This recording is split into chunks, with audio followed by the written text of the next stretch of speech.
Bonjour les scorpions, j'espère que vous allez bien.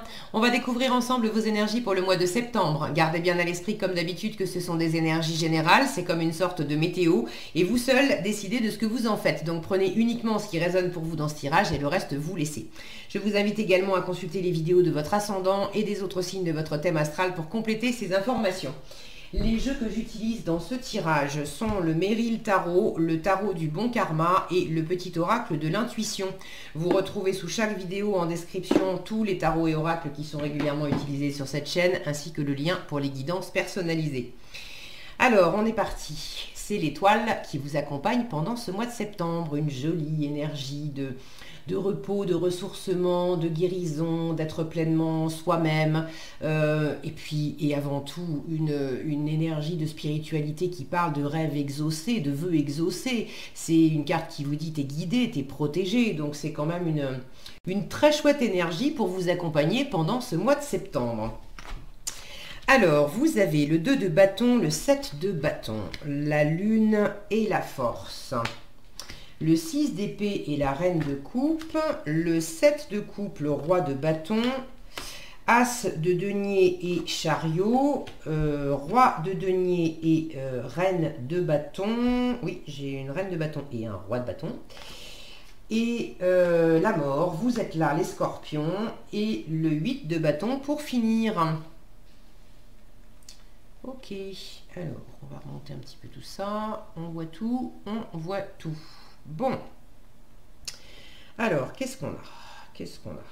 On a un couple ici, roi de bâton, reine de bâton.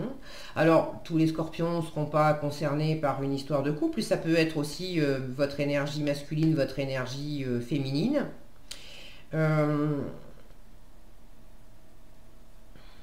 Si c'est un couple ou un partenariat ou une personne dans votre environnement, là, quelqu'un qui vous ressemble pas mal quand même. Et vous avez probablement quelque chose en commun et il y a une envie commune d'aller de l'avant, de faire quelque chose, mais vous avez tous les deux quand même des caractères assez... alors si c'est deux personnes séparées, hein, vous avez tous les deux des caractères assez bien trempés et vous ne voyez pas exactement les choses de la même façon. Et vous êtes chacun déterminé sur le roi de bâton, on dit cette direction, la reine de bâton, le roi de bâton il dit vers là, la reine de bâton elle dit vers là. Alors c'est pas complètement, c'est pas non plus on se tourne le dos et on veut vraiment aller à des directions complètement opposées, mais on n'est pas exactement dans la même direction. Ça peut être deux parts de vous qui sont pas complètement d'accord sur la direction à donner à un projet,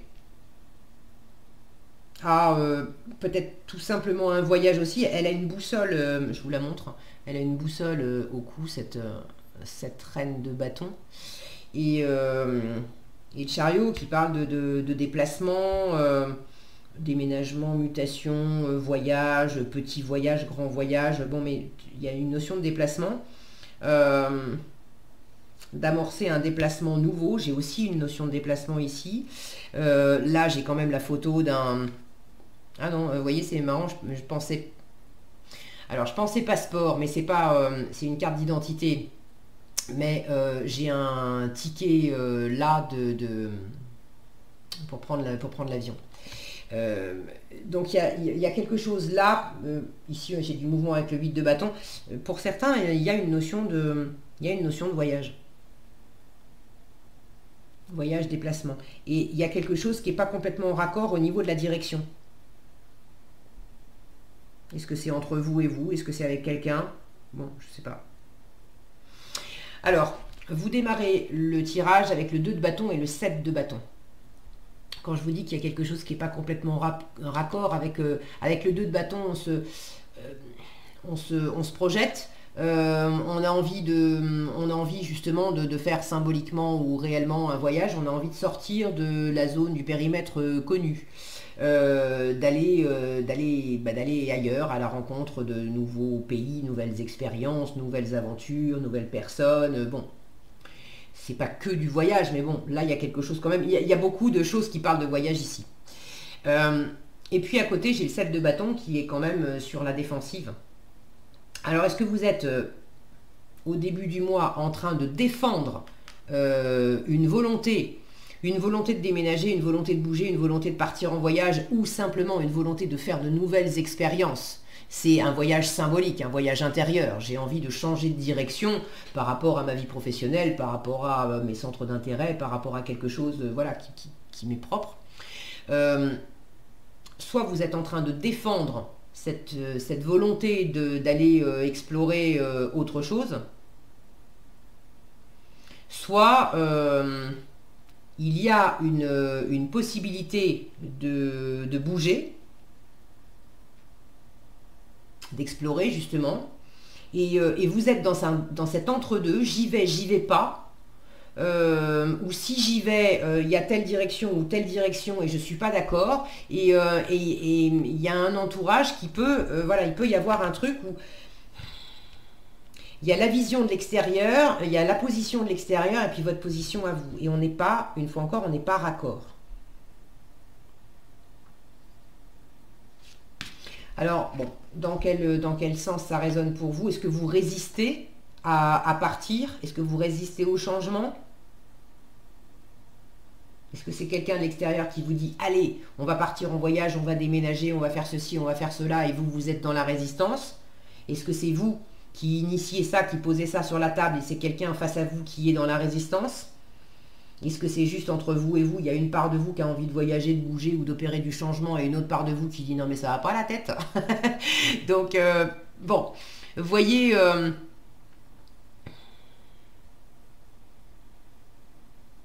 c'est marrant parce que pour certains, ce voyage, ce mouvement, c'est peut-être aussi bouger pour aller une bonne fois pour toutes à la rencontre du passé, pour comprendre des choses et pour pouvoir laisser le passé derrière. Là, j'ai la notion d'archéologie, ici. Et donc d'aller faire des fouilles pour comprendre le passé. Et puis voilà, c'est pas pour revivre le passé, c'est pour comprendre le passé de manière aussi à pouvoir tourner la page et mieux comprendre le présent et préparer l'avenir. Et là, on a une représentation d'une femme qui est dans la voiture et qui laisse derrière elle, sur la colline, on a écrit le passé. Et c'est en challenge d'ailleurs. Donc bon, prenez comme ça résonne pour vous. Il y a peut-être ce phénomène-là pour justement guérir quelque chose, pour s'en libérer totalement. Alors en force, vous avez la lune et la force. En force, appuyez-vous sur vos ressentis, vos intuitions. Vous pouvez rester déterminé. Ne vous laissez pas impressionner par des choses qui peuvent aller à l'encontre de vos intuitions. Si vous avez des doutes, des peurs, des insécurités, c'est pareil, ne vous laissez pas abattre par ça. Restez motivé, défendez aussi ce que vous êtes en train de préparer, d'incuber. La lune, elle est très créative. Alors, on en est vraiment à ce stade de gestation, de préparation. C'est pas encore, on n'a pas encore accouché du projet, on n'est pas encore parti. Mais c'est en préparation, une préparation très intérieure aussi, et puis on est très inspiré. Restez déterminé là-dessus. La lune, l'énergie lunaire, vous êtes signe d'eau, donc c'est la lune qui gouverne aussi l'élément eau. J'ai ici le titre du film, donc c'est un tarot consacré à l'actrice Meryl Streep, donc à chaque fois on a le nom du personnage qu'elle a incarné dans un film. Et là c'est le film Death Becomes Her, c'est en français ça s'appelait La mort vous va si bien. Et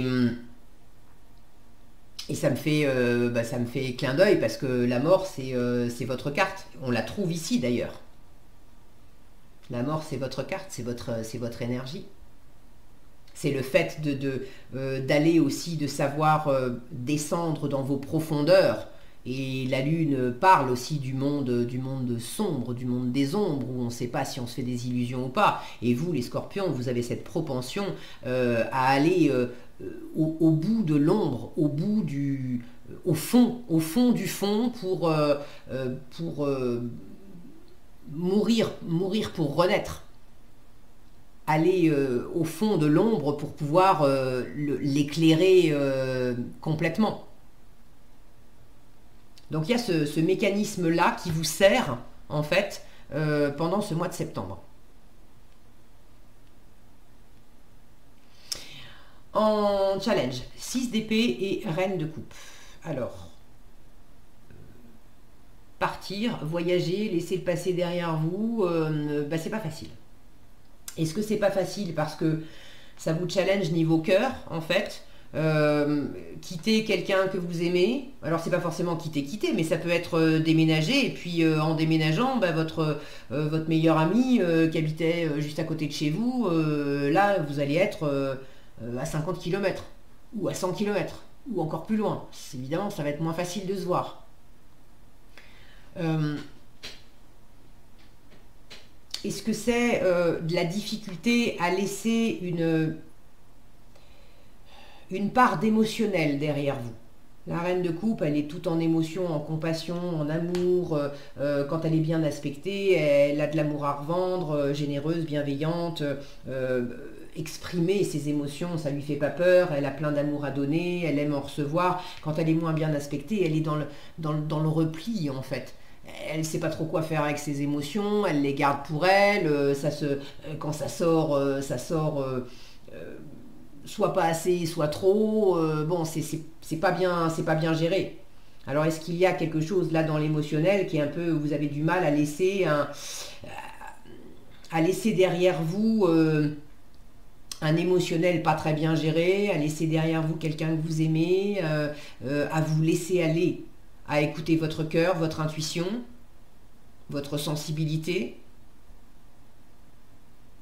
Le 6 d'épée est une carte qui parle aussi de laisser derrière soi des mécanismes d'auto-sabotage ou de laisser des relations, des discussions qui étaient stériles.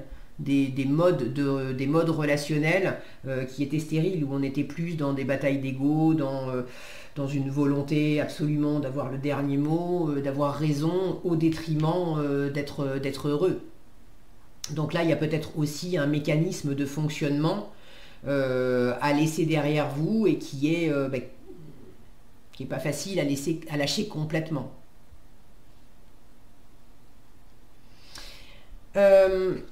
Ce qu'on vous invite à continuer, sous-entendu, vous avez déjà commencé, vous avez le 7 de coupe et le roi de bâton. Alors, vous avez déjà commencé à étudier les possibilités de changement dans la matière ou intérieurement.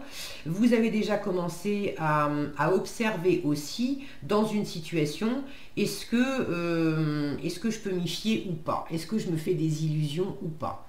La lune parle également de ça. Je suis dans le monde des ombres, je ne sais pas si je me fais des illusions ou pas. Et là, on vous dit, reste déterminé sur ce que tu sens. Parce que quand on est dans le monde des ombres, on n'a pas cette clarté intellectuelle, où on n'a pas les faits aussi. C'est flou.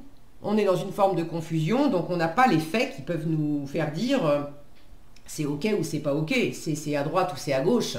On ne sait pas. Le fait de choisir par exemple une destination, je vais déménager, j'hésite entre, je veux aller dans une grande ville, j'hésite entre Lyon et Toulouse. Est-ce que je serais plus heureuse en vivant à Lyon ou en vivant à Toulouse? Ben, là il y a probablement des éléments factuels qui vous, on ne peut pas présager de ça. Donc il y a à la fois le fait d'étudier, est-ce que je me fais des illusions ou pas dans une situation, et d'écouter votre ressenti, là où c'est pas toujours facile d'ailleurs de le faire, en challenge, pour donner une direction. Ça peut être également de prendre le temps, je sens qu'il y a un changement là qui est à l'œuvre, qu'il y a quelque chose de nouveau qui m'appelle ou qui m'est proposé, et j'observe les différentes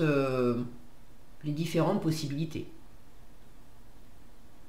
Est-ce que c'est différentes destinations? Est-ce que c'est une seule destination mais différentes façons d'y aller? Il y a plusieurs choses. c'est peut-être aussi de prendre en compte toutes les choses différentes dans différents domaines de vie qui ont de la valeur pour vous, qui vous attirent un peu, beaucoup, passionnément, pas du tout, pour faire un petit peu le tri dans tout ça et sentir les bâtons, c'est le dynamisme, c'est l'élan qu'on retrouve dans la force aussi, de sentir dans le cœur, dans l'intuitif, dans la sensibilité, qu'est-ce qui vous passionne, qu'est-ce qui vous plaît suffisamment pour avoir cette impulsion de démarrer de l'action et puis de choisir une direction et de savoir que ça tiendra aussi dans le temps. Ça me plaît suffisamment pour que je reste déterminé dans le temps. Donc vous avez déjà entrepris toutes ces questions, tout ce que je viens d'exposer là. On vous dit continue.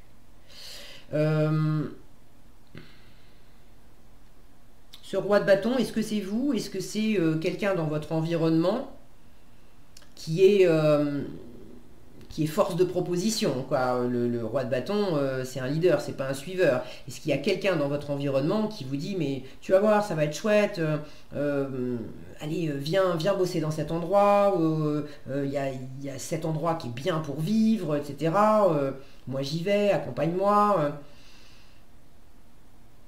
Bon, vous fermez pas la porte, mais vous étudiez la question. Là où il y a quelque chose de très vif, de directif, le roi de bâton, il n'a pas les deux pieds dans le même sabot, il donne la direction et puis on enclenche, hein. On ne va pas passer 3 heures à étudier la question, on enclenche dans la matière. Vous n'en êtes pas là. Vous en êtes pas là. Maintenant, il y a peut-être quelqu'un autour de vous qui, lui ou elle, en est là. Et c'est là que vous n'êtes pas tout à fait dans la même direction. Là où il y a quelqu'un autour de vous qui dit allez, on y va, vous êtes plutôt en mode non, pour l'instant, j'y reste, pour l'instant, je bouge pas. C'est peut-être interchangeable, hein, je sais pas, mais j'ai cette sensation-là. Alors, il y a vraiment la question de j'y vais pas. À lâcher. Ceux qui veulent y aller, mais trop vite, on vous dit wow, tranquille. Mais j'ai plus l'impression, cette notion de tranquillité, je la retrouve ici avec ce roi de bâton qui est assis, cette reine de bâton, les mains sur les hanches là, qui peut être déterminée à bouger, mais bon, pour l'instant, elle est plus dans une posture fixe. Elle n'a pas une posture qui indique le top départ où on se lance. Lui, oui, elle, non. Donc, est-ce que vous voulez aller trop vite en besogne dans quelque chose? Est-ce que, moi j'ai plus l'impression que c'est vous vous retenez à partir. Vous vous retenez à vous mettre en route. Partir, c'est pas... bon, se mettre en route, c'est forcément aller d'un point A à un point B, donc ça veut dire quitter forcément le point A pour aller vers le point B. C'est pas forcément partir, quitter un job, à quitter une relation, voilà, replacer ça dans votre contexte. Mais vous mettre en mouvement, on va dire ça, vous mettre en mouvement pour aller vers de la nouveauté, pour initier quelque chose de nouveau, vous avez un peu de mal. Là, on vous dit, arrête d'enclencher les freins, quoi. Il y a une notion aussi de chance. L'as de denier, moi je le vois comme un trèfle à 4 feuilles, il est toujours très prometteur dans la matière. Le chariot, c'est quand même une carte optimiste qui parle de réussite. Et dans quelle mesure, avec ce 6 d'épée, là je vous disais qu'il peut s'éloigner du 5 d'épée, c'est-à-dire l'auto-sabotage, dans quelle mesure vous avez un peu de mal à être dans un état d'esprit optimiste, à avoir de l'élan en vous disant mais je vais y arriver, ça va être chouette, c'est prometteur, vous d'offrir quelque chose, j'y vais, je me mets en mouvement pour offrir mes services, mes compétences, me mettre en avant, j'y vais quoi, au propre ou au figuré, ou recevoir aussi. Je ne crois pas trop à la réussite des choses, à ce que j'ai une opportunité de bouger, à ce que j'ai envie de déménager, oui peut-être, mais je ne crois pas trop que je vais trouver le bon endroit rêvé pour effectivement déménager. je viens de dire endroit rêvé et je viens de percuter que là, j'ai quand même une étoile au-dessus qui me parle de la réalisation des rêves. Dans quelle mesure vous avez... soit vous ne savez pas exactement... vous ne savez pas exactement peut-être ce que vous voulez, vous sentez intuitivement que vous avez envie de bouger, vous avez envie de changer, vous avez envie de déménager, vous avez envie de quelque chose, d'aller au-delà du connu, d'une façon ou d'une autre, mais vous ne savez peut-être pas exactement vers où, vers qui, vers quoi. Là, on vous dit, bah, ça serait bien que tu clarifies plus les choses. Et pour certains, la notion de direction, au lieu d'essayer de rester scotché devant plusieurs options, à vous dire ah, je ferais bien ça, et puis je ferais bien ça, et puis je ferais bien ça. On vous dit à un moment, arrête de rester comme un papillon hypnotisé là dans la lumière. Décide, choisis un truc et vas-y. Parce que si tu cherches à suivre plusieurs directions à la fois, ben en fait ça marche pas. Ça marche tout autant pas d'avoir un pied sur l'accélérateur et un pied sur le frein. Donc choisis. Est-ce que pour l'instant tu veux prendre ton temps, ça peut être légitime, et préparer ton truc et puis tu bougeras symboliquement ou réellement qu'en octobre? Est-ce que tu te sens prêt, même si tu n'as pas toutes les réponses, mais ça y est, on enclenche, on y va dès maintenant en septembre? Mais tu peux pas faire un peu de l'un et un peu de l'autre en même temps. C'est comme si on vous disait, bon là, il faut aussi être clair sur... faut être clair sur la direction. Il y a vraiment une notion de direction. Ok, à entreprendre de nouveau, le roi de denier avec la reine de bâton. Le roi de denier est un excellent gestionnaire. Et la reine de bâton, elle est tout en séduction, en charisme, je reste... j'arrive pas à détacher mes yeux, pourtant je l'ai déjà eu dans d'autres tirages et ça me faisait ni chaud ni froid. Je l'avais d'ailleurs pas forcément remarqué. Mais là, je n'arrête pas de voir cette boussole. Alors lui, c'est un excellent gestionnaire. Est-ce qu'il s'agit de voir aussi la bonne direction à donner par rapport au matériel? Si vous hésitez à travers un voyage ou un déplacement, il y a peut-être une direction qui sera meilleure qu'une autre rapportée au matériel. Qui rapportera plus d'argent ou qui coûtera moins d'argent ou qui sera plus sécurisante du point de vue matériel. J'ai quelque chose de cet ordre-là pour certains d'entre vous. N'hésitez pas à vous, si vous ne savez pas trop non plus vers où poser de l'action, n'hésitez pas à faire appel à un roi de denier. Ça peut être quelqu'un extérieur à vous, quelqu'un qui justement a déjà fait le chemin, quelqu'un qui connaît dans la matière, on est dans le terrestre avec les deniers, quelqu'un qui a déjà fait concrètement ce chemin-là et qui a toute l'expérience nécessaire pour vous apporter des réponses. Ça peut être d'ailleurs ça aussi, hein, roi de bâton par rapport au 7 de coupe, de demander peut-être l'avis de quelqu'un qui, c'est peut-être la même personne, de quelqu'un qui est passé par là. Alors c'est pas pour que cette personne vous dise quoi faire, c'est pour qu'elle vous livre son expérience. Les rois sont pleins de maturité, ils ont été au bout des choses. Qu'elle vous livre son expérience pour que vous puissiez faire vos propres choix. Et là, il n'est pas impossible, pour ceux à qui ça parle, il n'est pas impossible que cette personne extérieure qui vous dit « moi j'ai pris telle direction » et peut-être qu'elle vous dit aussi « je serais toi, je prendrais cette direction-là », il n'est pas impossible qu'on vous dise écoute l'expérience de cette personne, mais en même temps réaligne un petit peu à ta sauce à toi, à ta boussole à toi. Fais-toi confiance. Parce que cette personne, cette direction, ça lui allait bien, mais c'était pour elle. Donc il y a certainement quelque chose de toute façon de pertinent et de bien penser, de bien gérer dans ce qu'elle vous propose, mais rapporté à qui vous êtes individuellement, votre intuition, elle vous souffle peut-être de réaligner un peu le cap.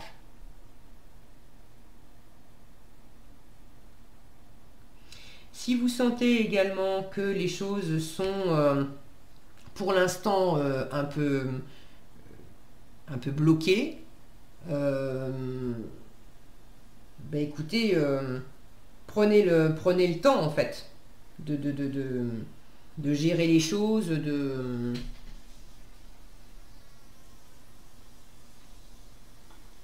Alors attendez, je fais pause. Voilà, je reprends le tirage. Je ne sais pas si vous avez entendu, peut-être que vous n'aurez rien entendu, mais il y avait pas très loin de mon micro, il y avait une mouche qui était prise dans je ne sais pas quoi, voilà, dans les affaires qui sont sur mon bureau, parce que je ne la voyais pas, je l'entendais simplement, un bzzzt, puis alors vraiment, mais complètement affolée, jusqu'à ce que tout à coup, elle tombe de je ne sais pas où. Voilà, donc j'ai fait pause pour la libérer et la relâcher dehors. Elle avait l'air un petit peu mal en point. Donc je ne sais pas si vous avez entendu. Voilà, ceci explique cela. Bon, c'est marrant parce que cette histoire de mouche là qui avait du mal à voler, elle avait les ailes qui étaient plus très droites là. C'est comme si ça faisait une espèce de clin d'œil ou une espèce d'écho à ce... Il y avait ce côté là où elle était paniquée quoi, et j'ai des énergies vives avec le roi de bâton. Et c'est comme si on vous disait aussi, et ça prenait de l'ampleur, alors ce bruit ça prenait de l'ampleur, alors j'étais en train de vous parler de ça, et c'est marrant, ça me vient là, je vous le livre, hein, ça peut paraître, bon c'est fou mais c'est comme ça. Le bzzz que je sentais, voilà, que j'entendais, ça peut aussi être cette énergie de reine de bâton où tout d'un coup, là, je me sens, je me crispe parce qu'il y a plein d'énergie que j'ai un peu du mal à canaliser. Je ne sais pas trop comment m'y prendre, comment aller de l'avant, comment démarrer, comment me libérer, comment, voilà. Et là, on vous dit, tranquille, pose-toi, pose-toi. C'est pas la peine, plus tu vas t'énerver, plus tu vas te crisper, moins ça va le faire. Donc pose-toi. Et ça revient à vouloir se lancer trop vite ou avoir trop d'énergie qui est mal canalisée. Parce que ça manque d'un objectif peut-être clair. Ou simplement ça manque d'avoir maîtrisé ses propres insécurités avant de se lancer. Donc il y a un équilibre à trouver là-dedans. En résultat, j'ai quand même quelque chose d'assez prometteur puisqu'on a la mort et le 8 de bâton. La mort étant votre carte, j'ai une transformation qui est à l'œuvre. Je vous ai vous symboliquement avec un 8 de bâton où il y a beaucoup de communication, il y a beaucoup de mouvements. Alors là, pour le coup, l'élan, le fait de bouger, de partir, etc. J'ai des déplacements avec le 8 de bâton. Donc il y a vraisemblablement quelque chose qui soit qui se met en marche si c'était bloqué, soit si ça allait trop vite, il peut y avoir encore l'effet tourbillon, mais là je sens, regardez comme on sent de la sérénité, elle est posée, elle est tranquille, ça lui fait pas peur ce crâne, il n'y a pas de... on est sorti justement de ce bzzz, ok, il y a quelque chose qui est beaucoup plus tranquille pour accueillir le changement. Donc à mon avis, c'est soit vous enclenchez le mouvement et si ça va vite, vous le vivez très bien, soit vous avez cette capacité à ne pas vous laisser perturber par l'environnement qui pourrait aller un peu trop vite, mais vous restez tranquille à accueillir le changement à votre rythme à vous. En tout cas, le changement est bel et bien là et ça vous convient très bien. Ok, qu'est-ce que vous avez en conseil ? Message conseil, dans la catégorie bénédiction, vous avez la grâce, et dans la catégorie don, c'est fou ça, vous avez la boussole. Je peux pas mieux dire, hein. Quand je vous disais que ça quittait pas mon regard, il y a vraiment une notion de boussole. Allez, je la garde pour la fin. Bénédiction, la grâce vous dit, la vibration de culpabilité et de remords t'entrave. Ah bon ? Alors, bon, j'avais rien de... Peut-être que ça parlera à certains, j'avais rien de cet ordre-là... Peut-être avec le 6 d'épée, où on s'était pris la tête, où bon, il y avait effectivement peut-être des énergies basses, des choses pas très cool. Culpabilité, remords, c'est peut-être pas pour tout le monde. Bon, prenez si ça résonne pour vous. La vibration de culpabilité, de remords t'entrave. Reçois cette faveur aimante du ciel, l'étoile. Elle apaise ton cœur, libère ton histoire et y dépose toute sa lumière. Libère ton histoire, libère ton passé, y déposer la lumière de l'étoile, de cet as de denier qui éclaire et qui est une belle promesse. Une belle promesse, mais dans la réalité aussi, hein. Ok, donc il y a une bénédiction pour aller de l'avant, les scorpions. Et puis le don, la boussole, donc, vous dit, pour guider tes choix et avancer, fais confiance à ton intuition, c'est exactement ce que vous avez en force. Connectée à ton âme, elle sait quel est le meilleur chemin à prendre pour que l'incroyable se produise. C'est un très joli résumé et je pense que vous allez l'écouter parce que cette sensation de sérénité là que j'ai par rapport au mouvement, je pense que vous allez trouver effectivement la bonne voie et la bonne direction en écoutant votre intuition. Voilà ce que j'avais pour vous, les scorpions. J'espère que cette vidéo vous sera utile. Si elle vous a plu, je vous invite à la liker, la partager, la commenter. Et pour être averti quand je publie de nouvelles vidéos, il suffit de vous abonner et d'activer la cloche des notifications. Prenez bien soin de vous, passez un excellent mois de septembre et je vous dis à bientôt dans un prochain tirage.